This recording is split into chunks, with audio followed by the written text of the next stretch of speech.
Assalamualaikum warahmatullahi wabarakatuh. Berdirinya saya di sini akan mempresentasikan personal branding dan hasil laporan keuangan dari PT Perwira Purbalingga. Sebelumnya, perkenalkan lebih dahulu, nama saya Fitri Amelia dan mahasiswa aktif Universitas Perwira Purbalingga, Fakultas Ekonomi dan Bisnis dari Prodi S1 Akuntansi. Sebelum masuk ke visi misi saya, di sini saya ada pertanyaan, apa sih itu personal branding? Personal branding adalah cara kita menunjukkan ke dunia luar tentang nilai, keahlian, skill, dan juga kebaikan dari kita sendiri agar dikenal oleh dunia luar. Jadi, apa itu arti personal branding? Personal branding itu seakan kayak merek diri kita agar dikenal oleh dunia luar, begitu. Next. Di sini tertera juga visi dan misi saya. Kenapa saya itu melampirkan visi dan misi saya? Karena agar tujuannya itu kita tertata dan agar tujuannya itu lebih cepat tercapainya, begitu. Dari visi misi saya, yang pertama itu ada visi. Visi saya itu menjadi individu yang kompeten, berintegritas, dan profesional dalam bidang keuangan, serta mampu memberikan kontribusi nyata bagi universitas atau perusahaan melalui data keuangan yang akurat dan dapat dipertanggungjawabkan. Kemudian visi saya yang pertama itu meningkatkan pemahaman tentang keuangan. Yang kedua yaitu menerapkan disiplin, ketelitian, pencatatan dalam pengolahan keuangan. Kemudian yang ketiga, membangun profesionalitas dan etika bekerja. Dan keempat, meningkatkan kemampuan teknologi di aplikasi keuangan dan spreadsheet untuk mendukung efisiensi kerja. Di sini juga terlampir skill saya. Skill saya yaitu mampu mencatat transaksi keuangan dan menyusun laporan keuangan dasar, kemudian penguasaan Microsoft Excel dan pengolahan data, kemudian kemampuan analisis untuk mendukung pengambilan keputusan. Selanjutnya itu ada planning saya. Planning saya yaitu pertama menguasai kuliah dasar akuntansi, kemudian yang kedua menargetkan indeks prestasi IPK sebesar 4 di setiap semester. Kemudian yang selanjutnya itu ada planning pengembangan keahlian. Yang pertama yaitu menguasai software akuntansi seperti Mayo dan Acrobat. Kemudian yang kedua yaitu melatih kemampuan komunikasi presentasi dan penulisan laporan. Di sini juga terlampir prestasi dan pengalaman saya. Untuk pengalaman saya yang pertama yaitu pengalamannya di PKL di BMT Buana Nawakartika selama 6 bulan. Di PKL tersebut saya mendapatkan pelajaran. Yang pertama itu jadi tahu untuk dunia kerja luar yang nyata itu seperti apa. Kemudian yang kedua, kita melatih kedisiplinan. Yang ketiga, kita juga dilatih untuk attitude yang baik.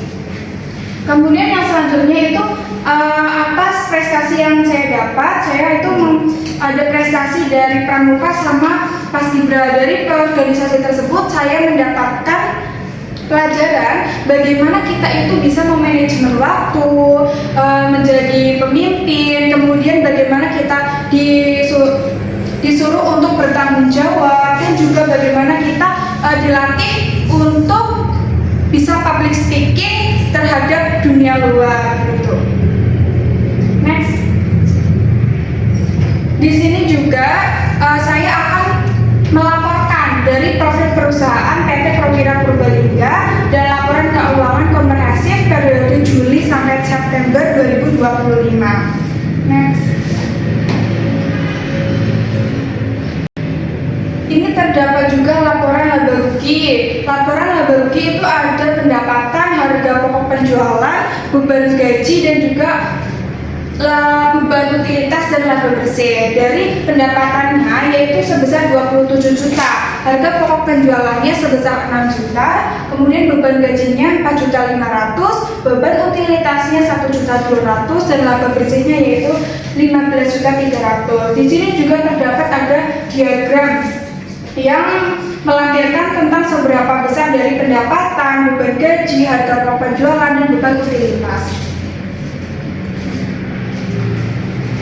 Di sini juga terlapor atas neraca ya. Atas neracanya itu dalam asetnya itu ada kasnya sebesar 8.500.000, kemudian piutangnya 12 juta, persediaannya 6 juta, dan total asetnya yaitu keseluruhan menjadi 26.500.000. Kemudian ada kewajiban juga, kewajibannya terdiri dari utang usaha 5 juta, modal usahanya itu 6.200.000, kemudian laba ditahannya 15.300.000, dan totalnya semuanya menjadi 26.500.000. Di sini juga terlampir dari transaksi penjualan bulan Oktober 2025 dari PT Prawira Purbalingga. Transaksi tersebut melampirkan 10 pelanggan dari atas nama PT Maju Bersama, CV Sinar Terang, UD Makmur Sentosa, PT Prima Motor, CV Inti Jaya, PT Karya Abadi, UD Harapan Baru, CV Bumi Sejahtera, PT Mitra Niaga, dan CV Surya Mandiri. Dari totalnya itu ada total pendapatan. Dari total pendapatannya yaitu sebesar 80.050.000 rupiah. Kemudian untuk pendapatannya sebesar 8.405.000 rupiah. Kemudian pendapatan paling kecilnya yaitu sebesar 4.800.000, dan untuk pendapatan paling besarnya yaitu 12.600.000. Next. Di sini juga terlampir atas poster kinerja perusahaan, yang dimana dari poster tersebut menjelaskan dari modal awalnya. Modal awal PT perusahaan PT Prawira Purbalingga yaitu sebesar 6.200.000, harga jualnya yaitu 6.200.000 juga, kemudian pendapatannya 27 juta rupiah, dan kemudian laba bersihnya 15.300.000. Kemudian di sini juga terdapat diagram transaksi penjualan bulan Oktober, ada laporan keuangan laba rugi, dan juga terlampir juga neracanya. Next. Nah, di sini juga terlampir atas personal branding saya. Personal branding saya Fitri Amelia, seorang akuntan. Kemudian saya akuntan yang memiliki keahlian. Yang pertama yaitu pencatat transaksi keuangan dan menyusun laporan keuangan, menguasai Excel untuk mengolah data keuangan, dan kemampuan analisis untuk mendukung keputusan. Itu untuk keahlian saya. Untuk pengalaman saya yaitu saya pernah PKL di BMT Buana Nawa Kartika selama 6 bulan, menjadi customer service di BMT Buana Nawa Kartika. Next. Thank you. Sekian presentasi dari saya. Mohon maaf apabila ada salah kata. Saya mohon maaf sebesar-besarnya. Sekian, wassalamualaikum warahmatullahi wabarakatuh.